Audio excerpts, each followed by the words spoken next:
കുടംപുളി ഇട്ട മല്ലിയില ഇട്ട വറ്റമീൻ കറി. നമുക്ക് ടേസ്റ്റ് ചെയ്ത് നോക്കാം.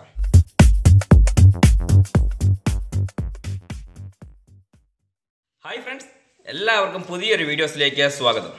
ഇന്ന് ഞാൻ നിങ്ങളുടെ മുമ്പിലേക്ക് വന്നിരിക്കുന്നത് മല്ലിയില ഇട്ടുള്ള വറ്റമീൻ കറി എങ്ങനെയാണ് ചെയ്യുന്നതെന്ന് നമുക്ക് നോക്കാം. ഓക്കെ, വറ്റമീൻ കറി ഇത് സ്പെഷ്യൽ കറിയാണിത്. നിങ്ങൾ ചെയ്ത് നോക്കുക, നിങ്ങൾ കമൻസ് രേഖപ്പെടുത്തുക.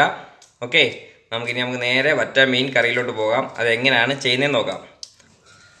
അപ്പോൾ നമ്മൾ മീനിൻ്റെ പ്രിപ്പറേഷനോട്ട് പോവുകയാണ്. നമ്മൾ കുടംപുളി ഇട്ട വറ്റമീൻ കറി അല്ലേ? അതെ, കുടംപുളി ഇട്ട വറ്റമീൻ കറിയാണ് നമ്മൾ ചെയ്യാൻ പോകുന്നത്.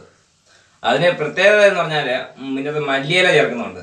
അതാണ് ഒരു പ്രത്യേകത ഇല്ലേ മീ? അത് തന്നെയല്ല, തേങ്ങ അരച്ച് പച്ചക്കറിയാണ് വെക്കുന്നത്. തേങ്ങ അരച്ച് പച്ചക്കറി വെക്കുന്നത്. ഓക്കെ, പിന്നെ മുളക് പൊടി കുറച്ചുകൊണ്ട് പച്ചമുളക് ഇട്ടാണ് ഇത് കറി വെക്കുന്നത്. നമ്മുടെ യൂട്യൂബ് ഫാമിലിക്ക് ഇൻഗ്രീഡിയൻസ് എല്ലാം പരിചയപ്പെടുത്തി കൊടുക്കാം. ശരി ശരി. അവരും അറിഞ്ഞിരിക്കട്ടെ ഇത് എങ്ങനെ ചെയ്യുന്നതെന്ന്. അവര് നോക്കി ചെയ്യട്ടെ. ശരി, എല്ലാരും നോക്കി ചെയ്യട്ടോ. അടിപൊളിയായിട്ട് മമ്മിയുടെ പ്രിപ്പറേഷൻ ആയിട്ടല്ല പറയുന്നത്, അടിപൊളിയാണ്. അത് നമുക്ക് എന്തൊക്കെ ഇൻഗ്രീഡിയൻസ് അതിന് ചേർത്തേക്ക് നമുക്ക് കാണാം. മീ അപ്പൊ ആദ്യമായിട്ട് പരിചയപ്പെടുത്തുന്നത് എന്തുവാണ്? നമ്മളിവിടെ 1 കിലോ മീനാണ് എടുത്തിരിക്കുന്നത്. വറ്റയാണ് മീന്. വറ്റ മീൻ എടുത്തിരിക്കുന്നത്. അതിനകത്ത് 2 കറിവേപ്പിലൊക്കെ ഇട്ട് വെച്ചിരിക്കുകയാണ്. പുളി ഇട്ടുണ്ടല്ലോ. പുളി നമ്മളൊരു തക്കാളിപ്പഴം ചേർക്കുന്നുണ്ട്. അതിന് കുറച്ച് പുളി, അതുകൊണ്ട് കുറച്ച് കുടംപുളി, 1 കുടം പുളി ഇടേണ്ടതിന് പകരം 1/2 കുടം പുളിയാണ് ഇട്ടേക്കുന്നത്. 1 പുളിയുടെ പകുതി. ഓക്കെ. പിന്നെ നമ്മളിവിടെ പച്ചമുളകാണ് ചേർക്കുന്നത്. പച്ചമുളകുണ്ട്, തേങ്ങയുണ്ട്, മഞ്ഞളുണ്ട്, തക്കാളിയുണ്ട്, വെളുത്തുള്ളിയും കൊച്ചുള്ളിയുണ്ട്. ഓക്കെ. പിന്നെ നമ്മൾ 2 സ്പൂൺ മുളക് പൊടി ചേർക്കുന്നിടത്ത് 1/2 സ്പൂൺ മുളക് പൊടി, 1 സ്പൂൺ മല്ലിപ്പൊടിയാണ് ഇവിടെ ചേർക്കുന്നത്. ഓക്കെ. നമ്മൾ ചെയ്യാൻ നേരത്ത് പറഞ്ഞിട്ടാ മതി. പിന്നെ നമ്മള് മല്ലിയില ചേർക്കുന്നു. പുതിനയില ചേർക്കത്തില്ല. അല്ല, പുതിനയില വേണ്ട, മല്ലിയില മാത്രം മതി. മല്ലിയില മതി. പിന്നെ കറിവേപ്പില ഉണ്ടല്ലോ നമുക്ക്. ഉണ്ട്. അത് നമുക്ക് സ്റ്റാർട്ട് ചെയ്യാം. നമ്മൾ ആദ്യമേ സ്റ്റൗ ഒന്ന് കത്തിച്ചു കൊടുക്കുകയാണ്. നമ്മൾ ചേരുവ ചേർക്കാൻ സമയമായോ? ചേരുവകൾ ചേർക്കാൻ സമയമായോ? ഇല്ല.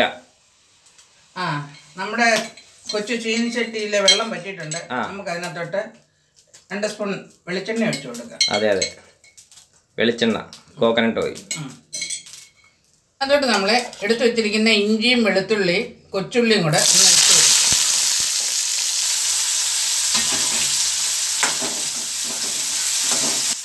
ഇതിനകത്ത് നമ്മളൊരു തക്കാളിപ്പഴം കൂടെ ഇട്ട് എണ്ണയ്ക്കകത്ത് ചെറുതായിട്ട് ചൂടാക്കി കീറി മുറിക്കേണ്ട. അത് മിക്സിയിൽ അരക്കാൻ, പേസ്റ്റ് ആക്കാനുള്ളതാ.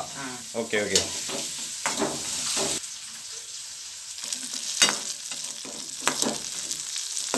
ആയോ? നമ്മുടെ ഉള്ളി ഇവിടെ ചെറുതായിട്ടൊന്ന് വാടിയിട്ടുണ്ട്. ഇത് നമുക്ക് എടുത്ത് മിക്സിയിലോട്ടിട്ട് ഒന്ന് അരച്ചെടുക്കണം. അതിൻ്റെ കൂടെ തേങ്ങയും ഇച്ചിരി മഞ്ഞൾപ്പൊടിയും കൂടെ ചേർത്തിട്ടുണ്ട്. തേങ്ങയും കൂടെ അതിൻ്റെ കൂടെ അരച്ചെടുക്കണം. ആദ്യം നമുക്ക് ഈ ഉള്ളിയും ഇഞ്ചിയും കൂടെ ആദ്യമേ ഒന്ന് അരച്ചെടുക്കാം. നമ്മൾ പിന്നെ അത് ആഡ് ചെയ്ത് കൊടുത്തിരിക്കുന്നത് മല്ലിപ്പൊടിയുണ്ട്, മുളക് പൊടിയുണ്ട്, തേങ്ങയുണ്ട്, മഞ്ഞൾപ്പൊടിയുണ്ട്. ഇത്രയും സംഭവമാണ് ഇപ്പോൾ ആഡ് ചെയ്ത് കൊടുക്കുന്നത്. പച്ചമുളക് ഇതുവരെ ആഡ് ചെയ്തിട്ടില്ല. ബാക്കി എല്ലാ സംഭവങ്ങളും ആഡ് ചെയ്തിട്ടുണ്ട്. നേരത്തെ നമ്മൾ തക്കാളിക്ക് പേസ്റ്റ് ആക്കിയില്ലേ, അതിൻ്റെ കൂട്ടത്തിൽ തന്നെയാണ് ഇതും കൂടെ ആഡ് ചെയ്ത് കൊടുത്തിരിക്കുന്നത്. നമ്മളിതിനകത്തോട്ട് ഒരു 10 പച്ചമുളകാണ് കീറിയിടുന്നത്. നമ്മളിത് പേസ്റ്റ് ആക്കിയിട്ടില്ല കേട്ടോ, അല്ലാതെ കീറിയിടുകയാണ് ചെയ്യുന്നത്. നീ എന്തൊക്കെ ഇൻഗ്രീഡിയൻസ് ഒന്നുകൂടെ പറഞ്ഞുതരേ? അതിൻ്റെ എന്തൊക്കെയാണ് നമ്മൾ പേസ്റ്റ് ചെയ്തൊക്കെ എന്തൊക്കെയാണെന്നൊന്ന് പറഞ്ഞുതരേ? നമ്മളിതിനകത്ത് ഒരു കഷ്ണം കുടംപുളി ഇട്ടിട്ടുണ്ട്. പിന്നെ ഒരു തക്കാളിയാണ് അരച്ചിരിക്കുന്നത്. ഇതിനകത്ത് ചേർത്തിരിക്കുന്നത് ഇഞ്ചി, വെളുത്തുള്ളി, കൊച്ചുള്ളി, മുളക് പൊടി, മല്ലിപ്പൊടി. മുളക് പൊടിയും മല്ലിപ്പൊടിയും സ്വല്പമേ ചേർത്തിട്ടുള്ളൂ. തേങ്ങയും മഞ്ഞളും, ഇത്രയും സാധനമാണ് ചേർത്തിരിക്കുന്നത്.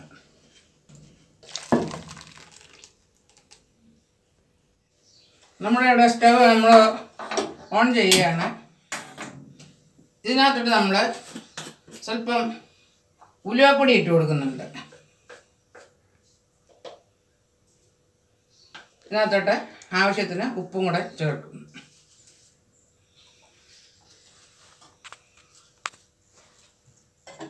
നമ്മൾ ഇതിനകത്തൂടെ മല്ലിയിലയും കൂടെ നുള്ളിയിട്ട് കൊടുക്കുന്നു. പുതിനയില എടുക്കുന്നില്ല, മല്ലിയില മാത്രമേ എടുക്കുന്നത്. മല്ലിയില മാത്രം.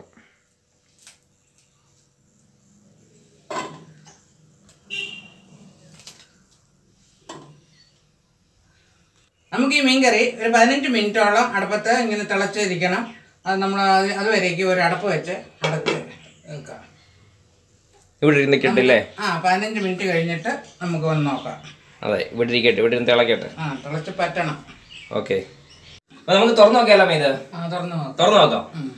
നമ്മുടെ ഫിഷ് എങ്ങനെ നല്ല പച്ചക്കറിയുടെ മണം അടിച്ചുകൊണ്ടിരിക്കും. ഓ, നല്ല അടിപൊളി മണമാണിത്. എന്നാ ഞാൻ തുറക്കട്ടെ? ശരി, തുറക്കാം. എന്റെ പൊന്നെ, എന്തോ ഇത് നല്ല മണമല്ലേ? അതിനകത്തോട്ട് നമുക്ക് 2 കറിവേപ്പില ഇട്ടു.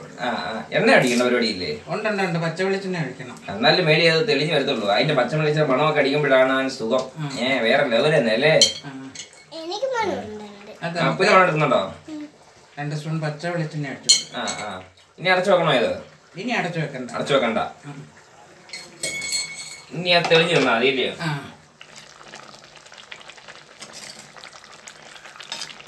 എല്ലാം സെറ്റായല്ലോ അല്ലേ? നമുക്കൊന്ന് ഉപ്പ് നോക്കാം. ഓക്കെ, എങ്ങനെയുണ്ട്? ഭയങ്കര ടേസ്റ്റാണ്. അതല്ലേ? മല്ലിയിലൊക്കെ ചേർത്തതല്ലേ? ചാറ് ഇച്ചിരി കൂടുതൽ വേണം. അതിനു വേണ്ടിയാണ് ഇച്ചിരി ചാറ് ഇട്ടിരിക്കുന്നത്. ചാറ് വേണ്ടെങ്കിൽ ഇച്ചിരി അങ്ങോട്ട് നിന്ന് പറ്റിക്കുക. നമുക്ക് ചാറ് വേണമായിരുന്നു, അതുകൊണ്ടാണ്. അതെ, കുറുകുറാന്നാവും. ഭയങ്കര ടേസ്റ്റ് ആയിരിക്കും. എല്ലാവരും ഇതുപോലെ ചെയ്തു നോക്കുക. ഹായ് ഫ്രണ്ട്സ്, അപ്പോൾ നമ്മുടെ വറ്റമീൻ ഇവിടെ റെഡി ആയിട്ടിരിക്കുകയാണ്. നമുക്ക് ടേസ്റ്റ് ചെയ്ത് നോക്കാം. കുടംപുളി ഇട്ട മല്ലിയില ഇട്ട വറ്റമീൻ കറി നമുക്ക് ടേസ്റ്റ് ചെയ്ത് നോക്കാം. ഓക്കെ, അപ്പം ടേസ്റ്റ് ചെയ്യാൻ ഞാൻ ചെറിയ ബൗളിലോട്ട് എടുത്തിട്ടുണ്ട്. നല്ല ചൂടാണ്, എന്നാലും ഒന്ന് ടേസ്റ്റ് ചെയ്ത് നോക്കട്ടെ. പൂ പോലെ ഇരിക്കുകയാണ്. കണ്ടോ? പൂ പോലെ ഇരിക്കുകയാണ്.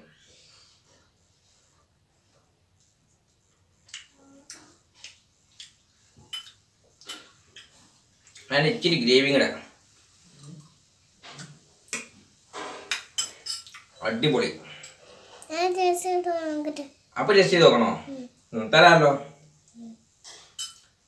അടിപൊളി എന്ന് പറഞ്ഞാൽ അടിപൊളി, പൂ പോലെ ഇരിക്കുകയാണ്. അപ്പോഴേ എല്ലാവരും വീട്ടിൽ ട്രൈ ചെയ്ത് നോക്കാം കേട്ടോ. സൂപ്പർ ആയിട്ടുണ്ട്.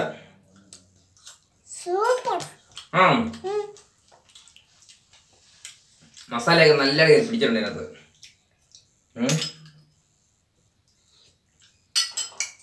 അടിപൊളി. എല്ലാവരും വീട്ടിൽ ട്രൈ ചെയ്ത് നോക്കുക. എന്നിട്ട് നിങ്ങളുടെ കമൻസ് നമ്മുടെ വീഡിയോയ്ക്ക് താഴെ ഇടുക. എല്ലാവരും ഹാപ്പി ആയിട്ടിരിക്കുക. പുതിയൊരു വീഡിയോസുമായി അടുത്ത ദിവസം വരാം. അതുവരേക്കും ബൈ. ഓക്കെ.